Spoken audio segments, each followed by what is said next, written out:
and then there's this. This series, I was wrong. It appears to be over. This the NBA at NBA on ESPN. This is a play that pretty much clinched it last night. I have a visitor right next to me. So if you see my son walk in the video, that's what's going to end up happening. Go ahead. Love it. With the rejection. Here's Irving. Washington drives. Blocked by White. Oh, what a block from Derek White. So that coming inside a minute left to go in game 2 of the NBA Finals. At that point, it's a 5-point game. Could have cut it to one possession. Instead, the Celtics able to pull away and pick up the game 2 victory, up 2-0. There has been angst on the socials because P.J. Washington was fouled on that play. Jaylen Brown pushed him in the back. Derek White, whether you or not you are hardcore about hand-on ball fouls. Some people think hand is extension of the ball in that spot. It's fine, but there was contact on the hand as well. That was a foul, but I think that this is, if you're frustrated about the Celtics' dominance, that's the place you're going to go, and it's just, think realistically.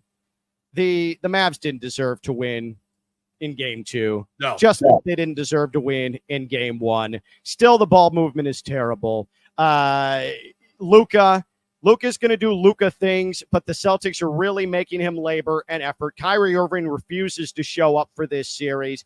The Celtics' depth has been far better than I thought it was going to be against the Mavs. It's the Mavs that have the severe depth problems because they're getting absolutely nothing outside of Luka. Honestly, they're really getting absolutely nothing from Luka. And the Celtics are so balanced, and it's easy to pile on Jayson Tatum, say, look how he's struggling offensively, because he's not scoring, but he's doing everything else. He had a key poke-away turnover of Kyrie Irving late. The way he's moving the ball, exceptional. Tatum doesn't have to score when you have Drew Holiday banging in threes and attacking the rim. He's been sensational. The Celtics are going to win this, and it may end up being a sweep. And I think best case scenario for the Mavs now is bring it to 5. Right, it's gentleman's sweep. I mean, I had the Mavericks in 6. I loved the Mavericks in the series beforehand, but that was based on the fact that I thought that Kyrie can go for 30 each night. Like that Kyrie could be the number 2 guy or the 1 guy on a night that Luka's off maybe a little bit, but Kyrie takes it. Let me tell you who I think the difference in this, one of the main differences in the series is Derek White. Is just a guy that is there, and we talk about him. And if you're a Heat fan or someone in the East, you know about Derek White because you probably played him in the playoffs or whatnot.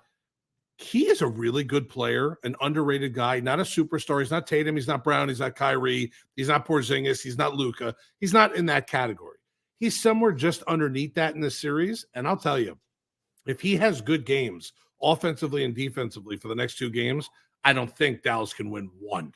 That's how much I think Derek White is such a factor in this. And I didn't know he would be. I thought it would be a Tatum and Brown thing. I thought it would be a Kyrie and Luka thing more than anything else. But what we've seen over the years is there's always 1 or 2 guys, whether it's the losing team or the winning team, that has a series or has a couple series in a row that they wouldn't have been there without him.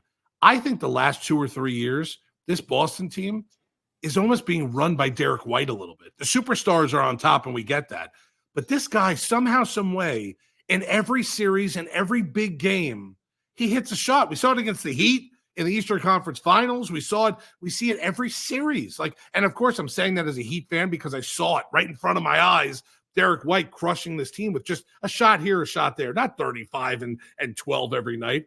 And Tatum, I expected a lot more out of. Yet he goes for under 20 points, has 12 assists and 9 rebounds. So he's doing everything else that he can do at this point. And Tatum twice in this game, which I watched specifically and laughed at because it's something that normally the guy on the bench does at the end of the game. He tried twice to hammer dunk it down the middle.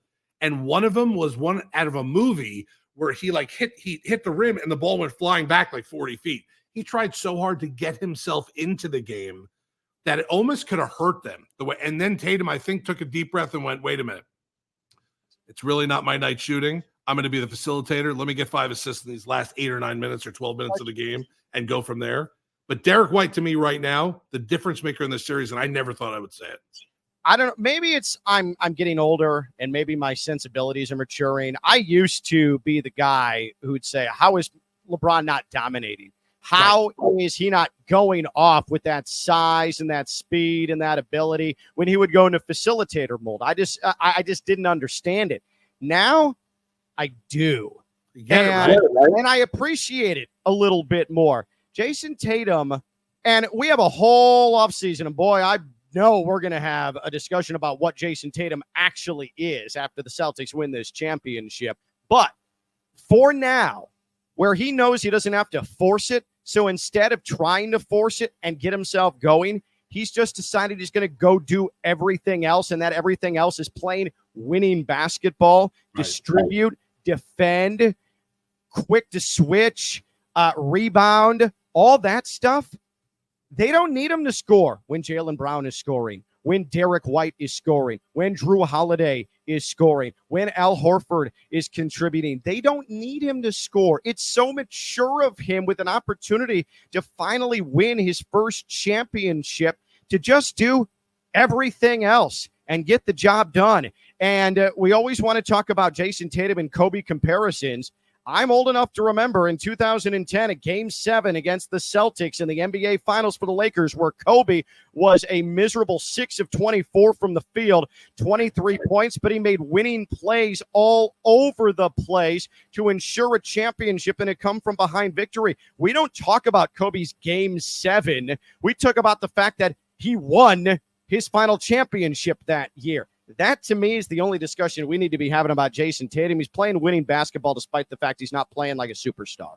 Right. And I think the problem is that we're looking at Jayson Tatum in a realm that we shouldn't be yet, or maybe not ever. And I think it's like that Jordan, Kobe, LeBron type of tier. And we think he's this super. And listen, he's a really good player. And probably in, like you said, when he gets this ring, or if he does get this ring this year, it puts him a little bit above where he was before in that tier, and to a tier which is really tough to get into in the NBA. I just don't see Jayson Tatum on a given night.